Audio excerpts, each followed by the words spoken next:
Olá, estudantes do curso de formação de docentes. É um prazer imenso estar nessa videoaula com vocês. Sejam bem-vindos a esta aula da disciplina de Metodologia do Ensino de História. Sou a professora Mara Patrícia, formada em Pedagogia, com especialização em Psicopedagogia Clínica Institucional. Moro no município de Ivaiporã, trabalho no Colégio Estadual Barbosa Ferraz. Trabalho com o curso de formação de docentes há 8 anos e tenho um carinho muito especial por este curso, pois eu também fui estudante do mesmo. Hoje, de forma específica, quero trabalhar com vocês o ensino de história nas séries iniciais e a BNCC. Então vamos lá. O que significa BNCC? BNCC é um novo documento denominado Base Nacional Comum Curricular, um documento normativo que define o conjunto de aprendizagens essenciais que todos os alunos devem desenvolver ao longo das etapas e modalidades da educação básica. O principal objetivo da BNCC é assegurar que todos os estudantes tenham o mesmo patamar de aprendizagem e desenvolvimento em todo o território brasileiro, do norte ao sul do país. Todos os alunos têm as mesmas possibilidades de aprendizagem. Antes da BNCC, existiam outros documentos que davam norte às disciplinas, que eram chamados documentos norteadores, os PCNs e as DCNs. Vocês já devem ter estudado em outras disciplinas, ou até mesmo na disciplina de metodologia do ensino de história, sobre estes documentos. Eles direcionavam o trabalho com as disciplinas, mas não era uma normativa, ou seja, não tinha uma obrigatoriedade de ser seguido à risca. Cada município, cada secretaria de educação, falando em nível de ensino fundamental 1 e educação infantil, tinha autonomia para elaborar os seus currículos, sem precisar necessariamente se ater a estes documentos normativos. Já a BNCC, ela é um documento normativo, é uma normativa e todo o sistema de ensino brasileiro deverá seguir, adequando as suas propostas curriculares, garantindo que a BNCC se efetive nas escolas. Fazendo a leitura do material, percebi que muitos temas propostos pelos PCNs se efetivaram agora também com a Base Nacional Comum Curricular, com alguns ajustes, pois a BNCC, a base, ela traz habilidades e competências que devem ser desenvolvidas com os alunos no decorrer de toda a educação básica. Quero esclarecer aqui com vocês que eu não vou fazer uma análise crítica do documento e nem uma análise aprofundada, mas apenas socializar como a disciplina de História está organizada na BNCC. E depois vocês podem, junto com seus professores, fazer uma análise mais profunda e crítica do documento, até mesmo para conhecer as habilidades e competências de cada série. Vamos então ver como ficou a divisão do ensino de História, da disciplina de História, na Base Nacional Comum Curricular.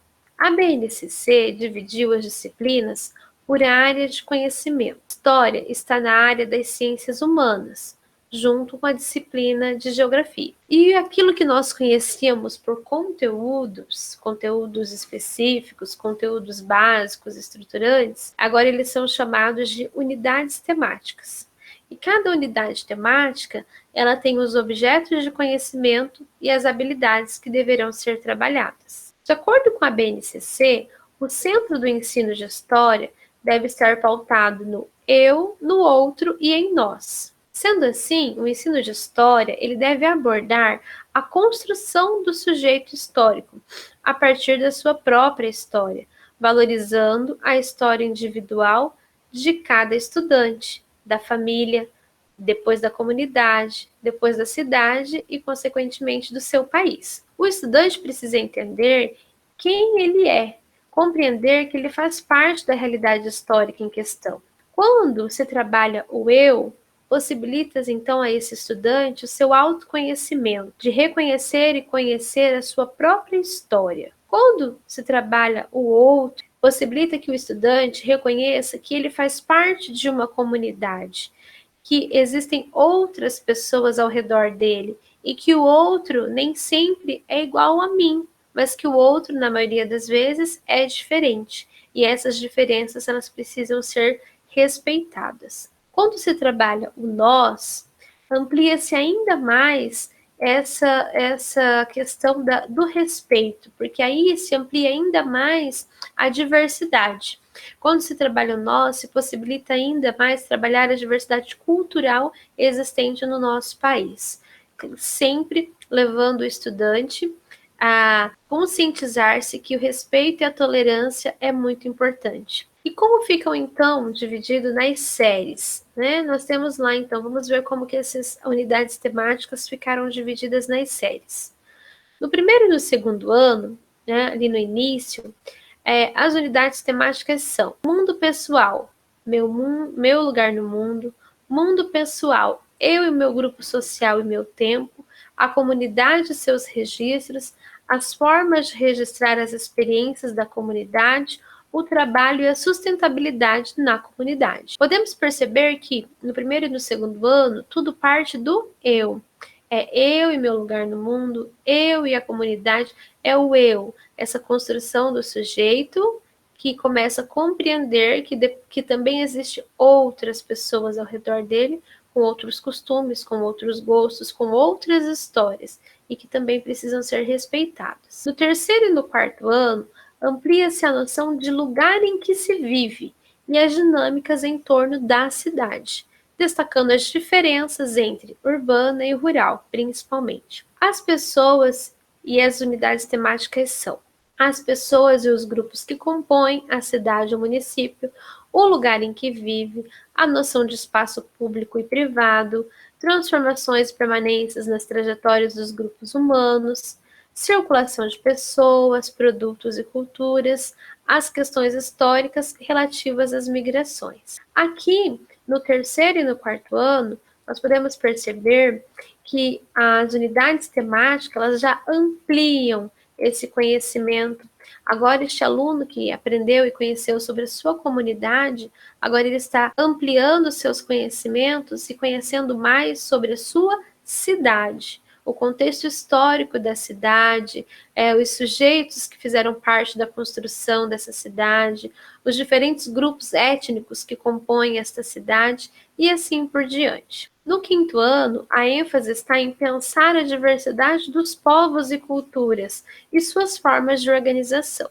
A noção de cidadania com direitos e deveres e o reconhecimento das diversidades das sociedades pressupõe uma educação que estimule o convívio e o respeito entre os povos. No quinto ano, então, os eixos temáticos, as unidades temáticas são as seguintes: povos e culturas, meu lugar no mundo e meu grupo social, registros da história, linguagens e culturas. Então, nós podemos perceber aqui no quinto ano que esse conhecimento se ampliou ainda mais, porque agora nós vamos falar a nível de país. Ele vai conhecer um pouco da nossa nação brasileira, e essa diversidade cultural também se amplia, porque agora os grupos étnicos também são mais, né? E nós somos um país muito miscigenado, que nos proporciona uma cultura riquíssima e muito variada.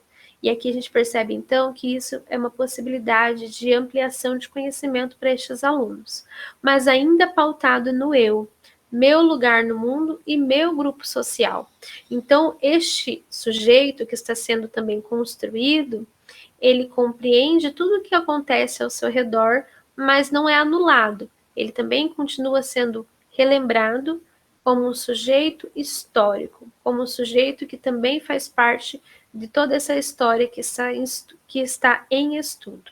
É muito importante lembrar que o educador ele deve possibilitar que os estudantes ampliem, então, gradativamente seus conhecimentos, como eu acabei de dizer. Por isso, não pode haver ruptura de conteúdos de uma etapa para outra. O que seria a ruptura de conteúdo? O rompimento. O que estava se estudando no segundo ano parou, terminou, e agora no terceiro ano se está iniciando um outro conteúdo. Essa ruptura ela não pode existir, mas um conteúdo ele precisa ser sequência do outro, uma série precisa ser sequência da outra, né? Proporcionando então essa construção de fato do conhecimento, sem nenhum tipo de ruptura, porque quando há ruptura, não há construção de conhecimento. São conhecimentos fragmentados, mas não é uma construção sólida de conhecimento. Então, essa é a minha contribuição para vocês, de forma bem breve, sucinta. A BNCC ela é um assunto muito extenso, mesmo dentro de cada disciplina, há muito que se estudar, há muito que se aprender, né? Temos aquilo que são chamadas, então, de habilidades e competências, que é importantíssimo que vocês tenham conhecimento, tá? Eu vou deixar o link da BNCC para que vocês também possam estar depois acessando, fazendo a leitura e conhecendo um pouco mais deste documento muito tão importante. E no ano que vem, com certeza, vocês, como futuros professores e professoras, estarão em sala de aula e deverão conhecer muito bem aquilo que é a nova proposta para a educação no nosso país. Para encerrar essa aula, eu quero deixar um vídeo, socializar com vocês um vídeo, que foi um trabalho dos alunos do 4º ano de formação docente do Colégio Barbosa Ferraz. Nós trabalhamos, então, as unidades temáticas do ensino de história nas séries iniciais, e aqui na unidade temática do terceiro ano, eles fizeram um trabalho relacionado à cidade, foram fazer uma pesquisa histórica sobre a construção do município, e depois dessa pesquisa, então, eles elaboraram vídeos com poemas e paródias. E eu quero compartilhar com vocês um destes trabalhos.